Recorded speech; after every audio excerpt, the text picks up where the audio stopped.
Hey, it's Russell, and I wanted to give you one more episode on virtual presentation tips. It's so important right now. We're still all in quarantine status and social distancing, so all of our presentations are still virtual. So here you go, a couple more virtual presentation tips.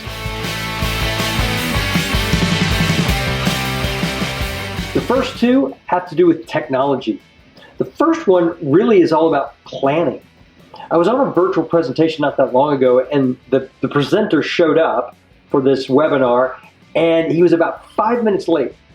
And the worst part of that was he told us why he was late. He was like, "I'm so sorry I'm a few minutes late.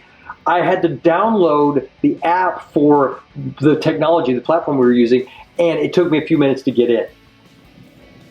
You should know what technology, what platform you're using way before you sit down to start the session and have to download an app. You need to be prepared for that kind of stuff. So make sure you know what's going on with your technology. And if you can, make sure you're practicing in that platform before you actually do the presentation.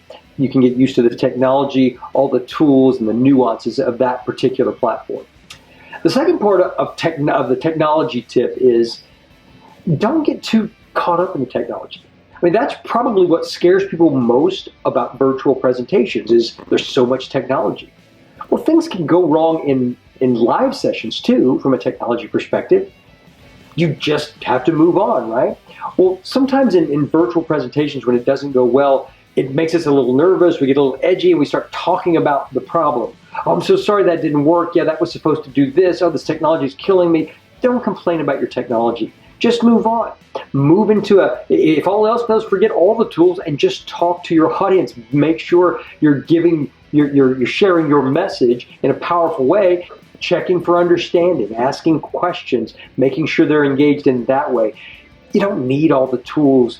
They're great to have if they're working well, but if they don't work well, don't complain and go on and on about the technology. Nobody wants to hear that, and they're going to tune out. You're going to lose that audience if you start talking too much about technology. So keep that to yourself and just share your message. The third tip for today is all about engagement. You want to engage your audience. Some of you say you can't speak for more than 10 minutes without losing your audience if you don't engage them. Well, I think it's less than that. My rule is 5 minutes. If you're speaking for 5 minutes straight without asking a powerful question or engaging your audience in some other effective way, then you've lost them. You're speaking way too long or too much. So make sure you're engaging your audience every 5 minutes, especially in virtual, because you can't really see what's happening on the other end. So make sure you're asking a thought-provoking question or checking for understanding. Or if you've got polls or activities, if you just want them to think about something, set that up. Whatever it is, every 5 minutes you should be engaging your audience in some way other than just talking to them. And there you have it. Those are your virtual presentation tips for this week. Those came from a few questions I got on the site, so make sure you're going to theroco.com. Let us know what you're struggling with from a virtual presentation perspective or really any kind of presentation so we can make sure we're giving you the content that's most relevant to you. You've got a great message.